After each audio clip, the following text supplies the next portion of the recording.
आज का जो विषय मैंने आप सबके लिए और मेरे लिए लिया है वो है स्मार्टनेस सक्सेस सिक्योर सक्सेस।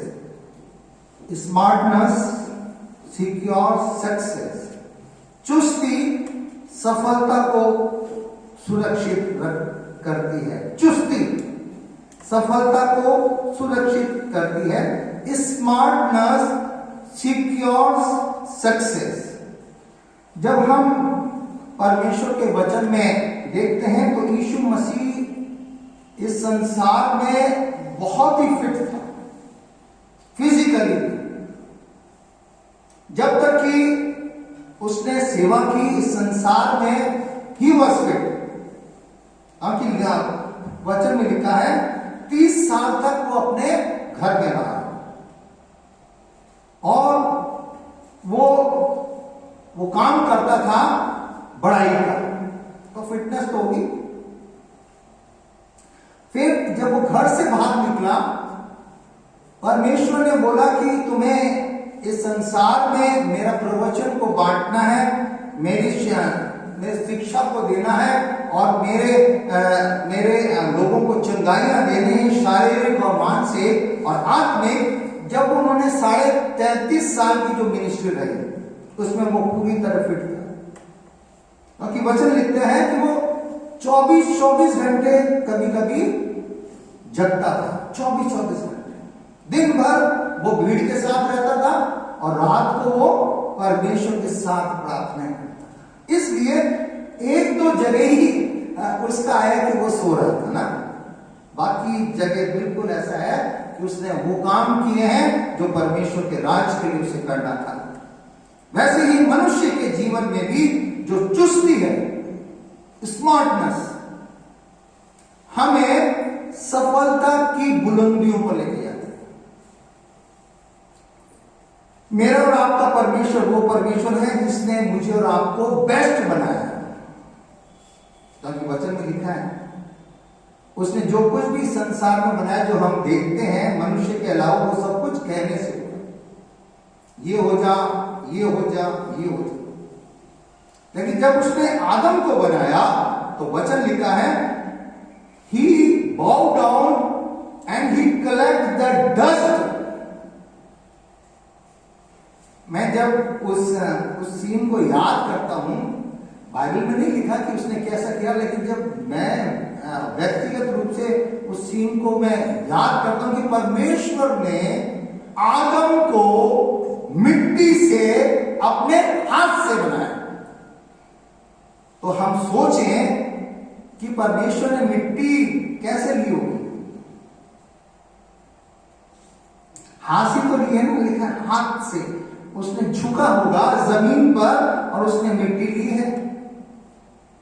उसने आदम को बैठ के बनाया, क्योंकि मेज तो नहीं होगी ना। परमेश्वर झुका है, परमेश्वर ने उसे एक पुतले के रूप में बनाया, जमीन पर रखा, हाथ से बनाया। और वचन बताता है अपने स्वरूप और समानता बनता है। और जब वो पुतला था, जब वो पुतला उसने बना लिया, तब उसने परमेश्वर ने उसके नथनों में, अर्थात मेरे और आपकी जो नाक है उसमें जीवन का श्वास फूका है। तो परमेश्वर ने बड़ी ही तैयारी के साथ, बड़ी श्रद्धा के साथ, मैं वर्ड यूज करूं श्रद्धा, क्योंकि जब परमेश्वर ने आदि माता पिता को बनाया तो श्रद्धा के साथ बनाया, क्योंकि उसने अपने स्वरूप और समानता में बनाया। और वचन बताता है उसने अपने जीवन की श्वास उसमें फूकी और क्या लिखा वचन में, और आदम क्या होगा, जीवता प्राणी बन गया, खड़ा हो गया।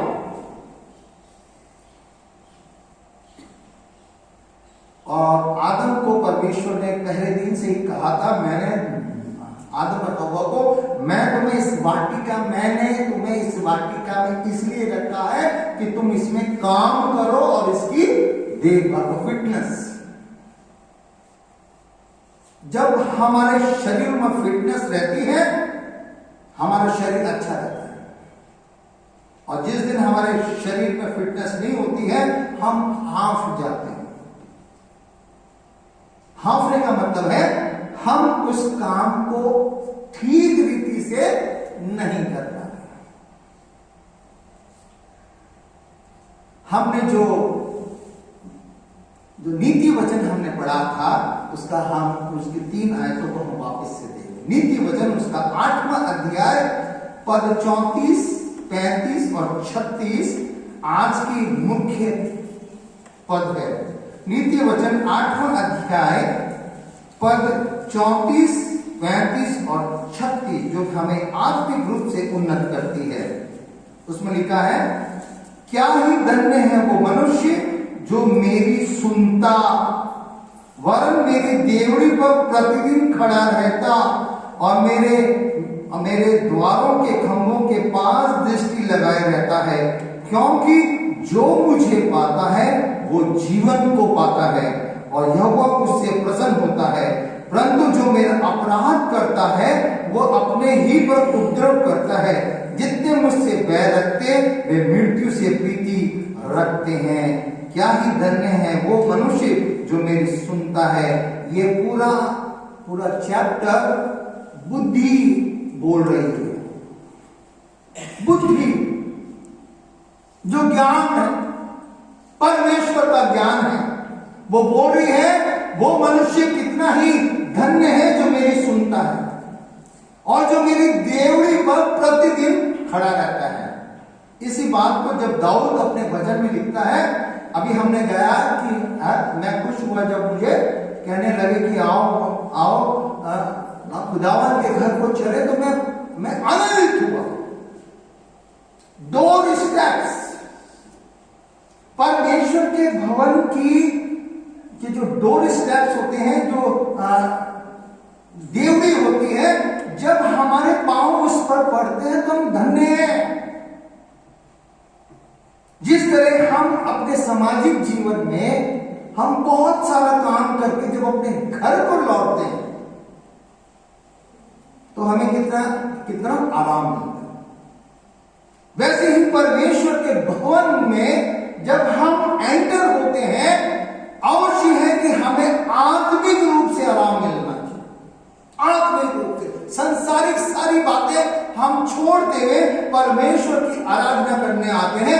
यहां पर बुद्धि कह रही है, जो व्यक्ति मेरी देवड़ी पर प्रतिदिन आता है, बुद्धि, ज्ञान, समझ, जिस पर हम घमंड करते हैं कि हमारे पास बहुत बुद्धि है, बहुत ज्ञान है, लेकिन परमेश्वर की बुद्धि और ज्ञान को कौन समझ सकता है? लेकिन परमेश्वर ने हमें बुद्धि और ज्ञान इसलिए दिया है कि हम परमेश्वर के वचन को जानें। यीशु मसीह से लोग कहते थे कि अब तुझे ज्ञान कहां से प्राप्त हुआ? बड़ाई का पुत्र था, कहां से ज्ञान आएगा तुझे? 12 साल से वो प्रचार करता था, 12 साल से, फ्रॉम द वेरी बिगनिंग वो टीच करता था। वचन लिखे ना, 12 साल का था जब वो परमेश्वर के भवन में बैठ कर क्या कर रहा था? बुद्धिमानों से बातचीत कर रहा था, याजकों से बातें करता, फरीसी सदुकियों से बात कर रहा था। और जब उसके माता पिता ने झल्ला के पूछा, गुस्से में पूछा, सुरक्षित करती है। मेरे प्रिय भाई और बहनों, जब मैं इस विषय को देख रहा था, इन 3 आयतों ने जो कि नीति वचन की है, मुझे स्टेप बाय स्टेप सिखाया है।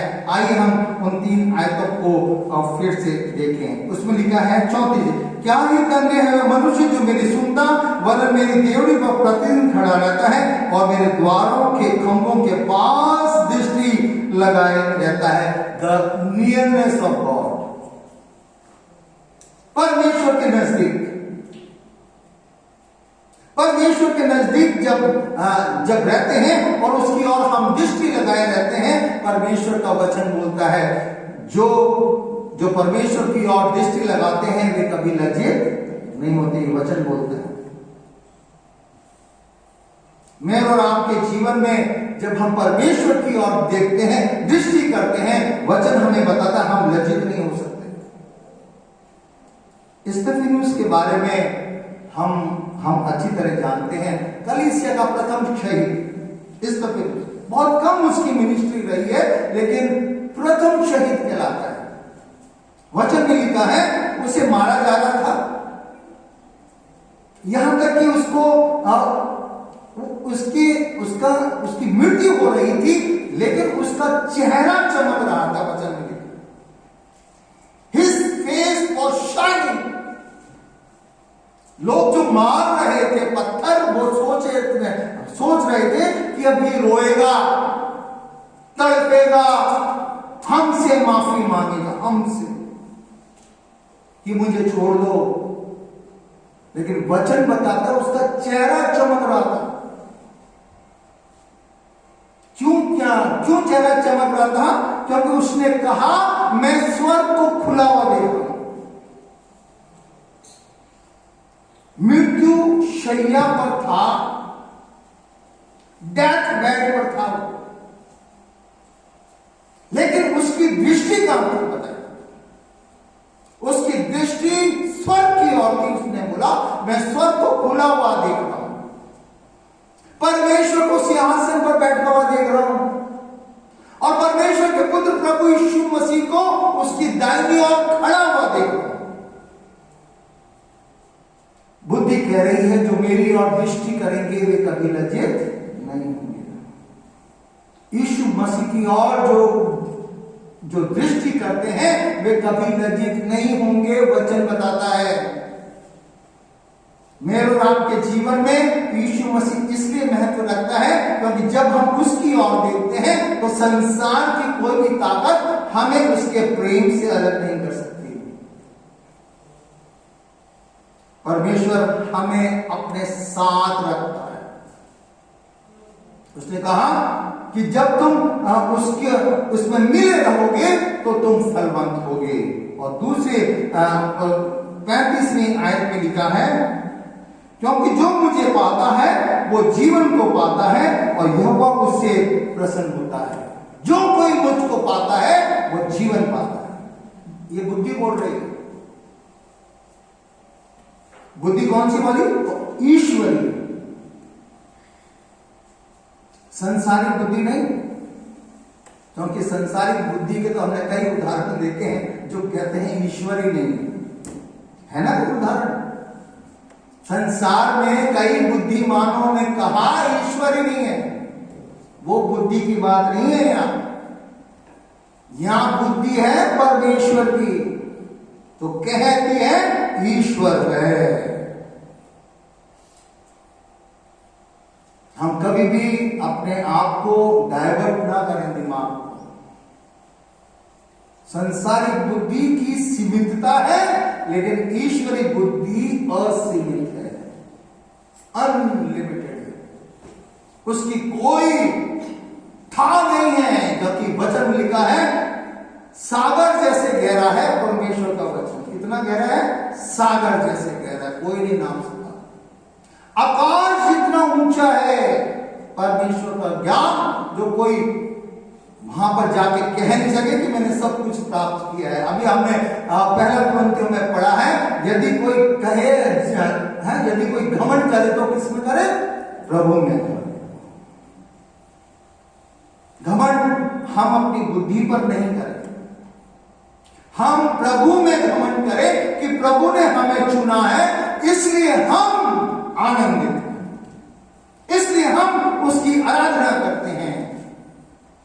तो मैं इस बात को स्पष्ट रूप से बोलता हूं, जो परमेश्वर के घर में आ नहीं रहे हैं, अर्थात जो स्वस्थ हैं, यदि वो परमेश्वर के घर में नहीं आ रहे हैं, इसका मतलब है परमेश्वर की ओर से आशीषित नहीं है। ध्यान रखिएगा। दुनिया भर के काम तो हम सब करते हैं। हम अपने बच्चों को स्कूल भी भेजते थे, मतलब इसके लॉकडाउन से पहले ना सुबह सुबह उठकर भेजते थे ना, 6 बजे उठते थे, अंधेरे अंधेरे हम बच्चों को अपने अपने स्कूल तैयार करके भेजते तो थे पूरे हफ्ते, मंडे टू सैटरडे। हम अपने अपने जॉब पर जाया करते थे, हम मार्केटिंग करते थे, हम अपने रिलेटिव से मिलते थे, सब कुछ ही तो करते। तो कौन सी बाधा हमें परमेश्वर के घर में आने से रोकती है? वो है स्वयं हमारा आलस। जो भी बाधा हमें परमेश्वर के भवन में एक दिन सामूहिक आराधना में आने से रोक रही है, इसका मतलब है आलस है हमारे जीवन में। और वचन बोलता है आलस हमें सुरक्षित नहीं रख सकता। यीशु मसीह और परमेश्वर के वचन में लिखा है, परमेश्वर कहता है चींटियों को देखो, चींटियों को देखो। किसको बोल रहा है? वो एड्रेस कर रहा है हे आलसी। हे आलसी किसको दे? चींटी को दे, चींटियों को। बरसात से पहले वो अपने और अपने परिवार के लिए भोजन वस्तु इकट्ठा कर लेती है, वचन में लिखा है। उस चींटी को जिसका हम महत्व नहीं जानते, परमेश्वर हमें सिखाता है। जिस दिन परमेश्वर हमें पशुओं से सिखाता है, उस दिन समझ लो हम जीरो हैं, जीरो। मनुष्य जो सबसे बुद्धिमान व्यक्ति, मनुष्य जो सबसे सामर्थ्य व्यक्ति संसार में, परमेश्वर का सर्वश्रेष्ठ कृति, जब परमेश्वर उसे जानवरों से सिखाना शुरू करता है, समझ लिए हम जीरो हो गए। आलस हमें मृत्यु की ओर लेके जाता है, लेकिन चुस्ती हमें जीवन देती है। यीशु मसीह के वचन में यह लिखा है, मैं जीवन देता हूं। जो कोई मुझ पर विश्वास करता है, यद्यपि मर भी जाएगा तो अभी जिएगा। ये यीशु मसीह का वचन है। मैं अपने भाई और बहनों, हम जीवन में आत्मिक रूप से चुस्त रहे, अर्थात बिल्कुल हम स्मार्ट रहे। स्मार्टनेस और ब्यूटीफुलनेस, ब्यूटी में क्या फर्क है? स्मार्ट और ब्यूटीफुल में क्या फर्क है?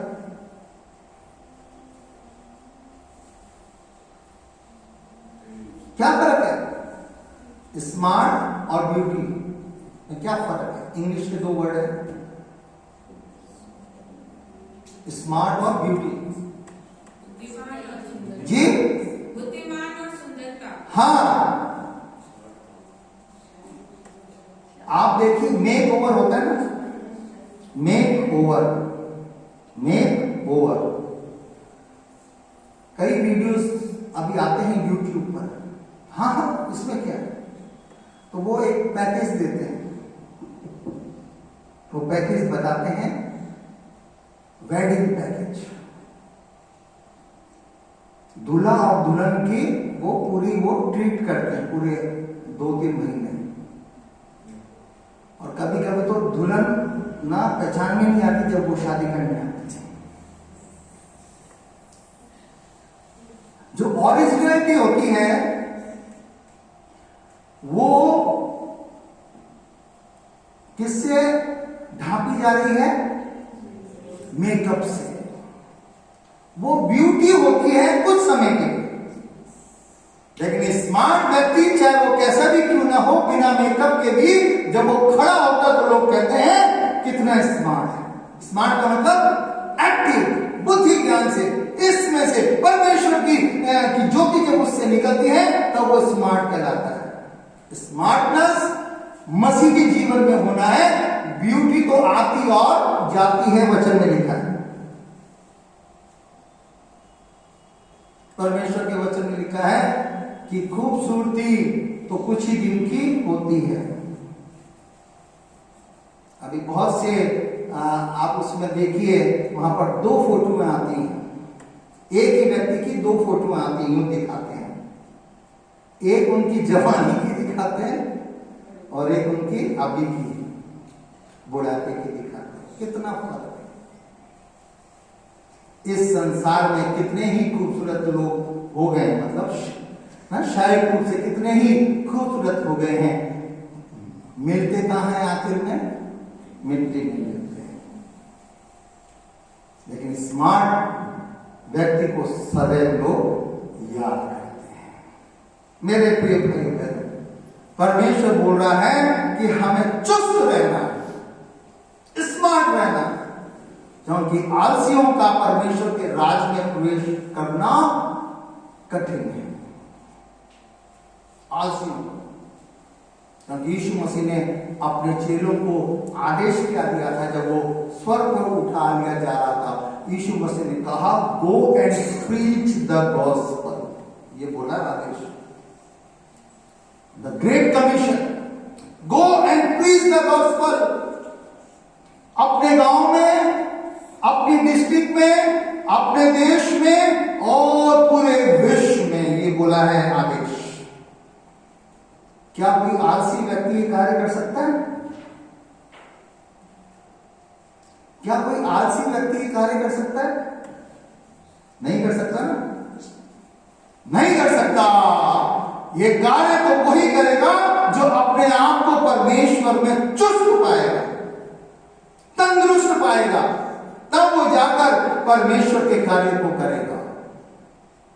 मैं और आप जब मसीही लोग हैं, ये आराधना जो हमारी सामूहिक आराधना है, ये हमको खुद को बूस्टअप करती है ताकि हम भर जाएं और हम दूसरों को बांटें।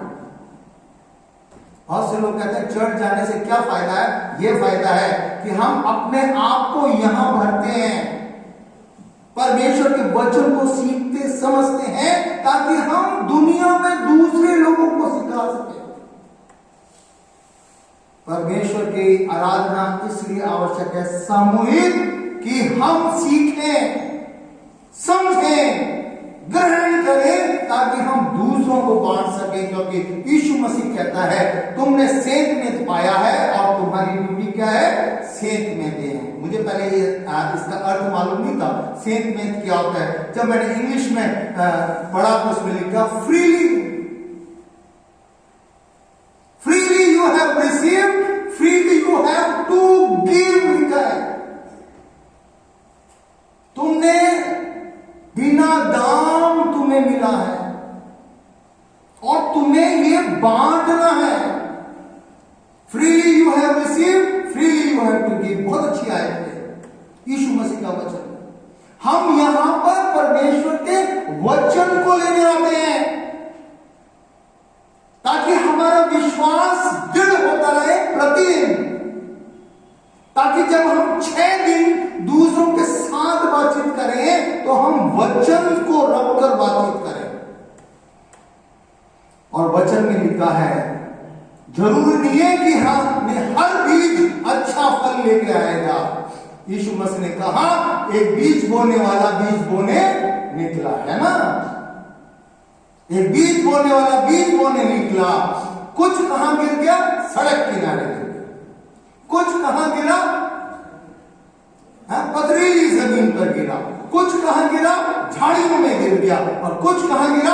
अच्छी भूमि में गिरा। यीशु मसीह कहता है, वचन बांटा जा रहा है, लेकिन कैसे रिसीव करते हैं ये व्यक्ति के ऊपर है। और जो अच्छी तरह रिसीव करेगा, मल्टीप्लाई होगा। परमेश्वर मेरे और आपके जीवन में यह वचन डालता है, ताकि जब हम उस वचन को अपने हृदय में लेंगे अच्छी रीति से, तो हम फ्रूटफुल होंगे। और जब हम फ्रूटफुल होंगे, हम दूसरों के लिए आशीष का कारण। हम इसलिए आराधना करते हैं सामूहिक, कि हम खुद रिसीव करें, ताकि हम दूसरों को आशीष दें। मेरे प्रिय भाई बहनों, बुद्धि परमेश्वर की ओर से हमें मिलती है, ज्ञान परमेश्वर की ओर से मिलता है, लेकिन उसे हमें वैसे ही रिसीव करना है जैसा कि वो है। यीशु मसीह के बारे में लिखा है, जितनों ने उसे ग्रहण किया उसने उन्हें परमेश्वर की संतान होने का अधिकार दिया। Praise the Lord. We have this privilege that we are the sons and daughters of God Almighty in Jesus only. और आखिरी जो आयत इसकी है वो खतरनाक आयत है, और वो है 36वें आयत में लिखा है, परंतु जो मेरा अपराध करता है वो अपने ही पर उपद्रव करता है। जितने मुझसे बैर रखते हैं वे मृत्यु से प्रीति रखते हैं। बुद्धि से जो भी बैर रखता है वो किससे प्रीति कर रहा है? मृत्यु से प्रीति कर रहा है। बाइबल में लिखा है सांप जैसे चतुर और डव जो मतलब कबूतरी जैसे भोले बनो। सांप जैसे चतुर बनना है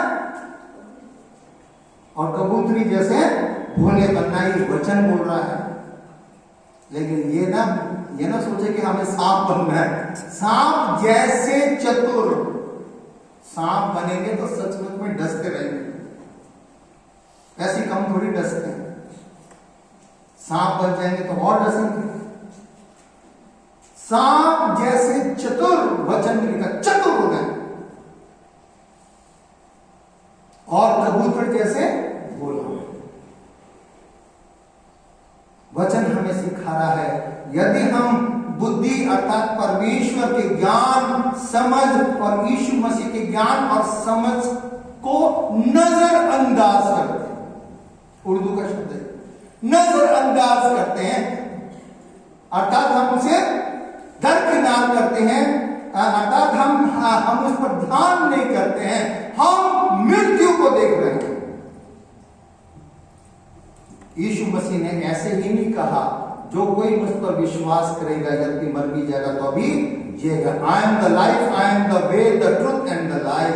ऐसे ही नहीं कहा यीशु मसीह ने, कहा जो मेरी ओर दृष्टि करेगा वो कभी लज्जित नहीं होगा। यहां पर लिखा है जो उसे नेग्लेक्ट करता है परमेश्वर को, वो स्वयं मृत्यु के रास्ते पर है और मृत्यु उसे निगल लेती है। बहुत से लोग कहते हैं हम हैं, हम जो चाहेंगे हम करेंगे, लेकिन जब परमेश्वर श्वास ले लेता है तब कोई नहीं कहता मुझे ऐसा करना है, ऐसा करना।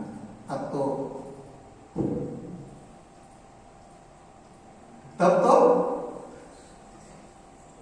परमेश्वर कहता है ये तुम्हारी रियलिटी है। आदम ने जिस दिन गुनाह करा परमेश्वर ने कहा तुझे तेरी सच्चाई बताता हूं, तू है कौन। परमेश्वर ने उसे ज्ञान दे दिया, ये ज्ञान दिया उसे दिया, तू मिट्टी में से निकला है और मिट्टी में ही तू लौट जाएगा। ये ज्ञान परमेश्वर ने दिया। इसलिए हम घमंड ना करें। वचन में लिखा है हम घमंड करें तो केवल प्रभु में करें जो ज्ञान बुद्धि का स्रोत है, जीवन का स्रोत है, और हम नहीं चाहते हैं कि हम नष्ट हों। आइए हम सब मिलकर यूहन्ना 3:16 को बोले थे, हमें सब याद है। यूहन्ना 3:16, John chapter 3 verse 16, the golden words of the Bible, Bible की सुनहरी आयत है जिसमें हमारा सब कुछ है, परमेश्वर है, यीशु मसीह है, हम हैं और अनंत जीवन है। आइए हम बोले क्योंकि परमेश्वर ने जगत से ऐसा प्रेम किया कि उसने अपना इकलौता पुत्र दे दिया ताकि जो कोई उस पर विश्वास करे नाश न हो परंतु अनंत जीवन पाए। बुद्धि कहती है जो मुझसे प्रीति रखते हैं अर्थात परमेश्वर से प्रीति रखते हैं जीवन का। हम मसीह लोग हैं, जीवन हमारा है क्योंकि हम मसीह में हैं और मसीह हमें अपनी दुल्हन के रूप में स्वीकार करेगा। आमीन करें। आमीन। प्रभु जब आएगा तो हमें स्वीकार करेगा।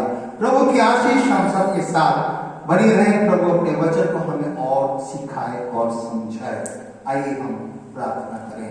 हमारे जीवन उद्धारकारी परमेश्वर, हम आपका हृदय से धन्यवाद करते हैं आपके पवित्र वचन के लिए। आपने आज हमें सिखाया है, इस पर हम मनन करें, चिंतन करें और अपने जीवनों को प्रभु आपके लिए अर्पित करें। हम आपसे यही प्रार्थना करते हैं। प्रभु हर एक उपस्थित जन को अपने अनुग्रह में लिए चले, ताकि प्रभु आपका महिमा मिले हमारी पूरी कलीसिया पर, हमारे बुजुर्गों पर, जवानों पर, बच्चों पर, सब पर आपकी आशीष रहे। हम घटे आप बढ़े प्रभु, हम यही प्रार्थना करते हैं। ये सप्ताह जो आपने हमें नया सप्ताह दिया है, जब हम अपने अपने कामों को प्रभु कल से करते हैं समाज में, तो हम आपको प्रकट करने वाले हो सके और लोग प्रभु जाने और पहचानने वाले हो सके। यीशु मसीह के सामर्थ्य और विश्वास योग्य नाम से मांगते हैं, आमीन। जय मसीह की।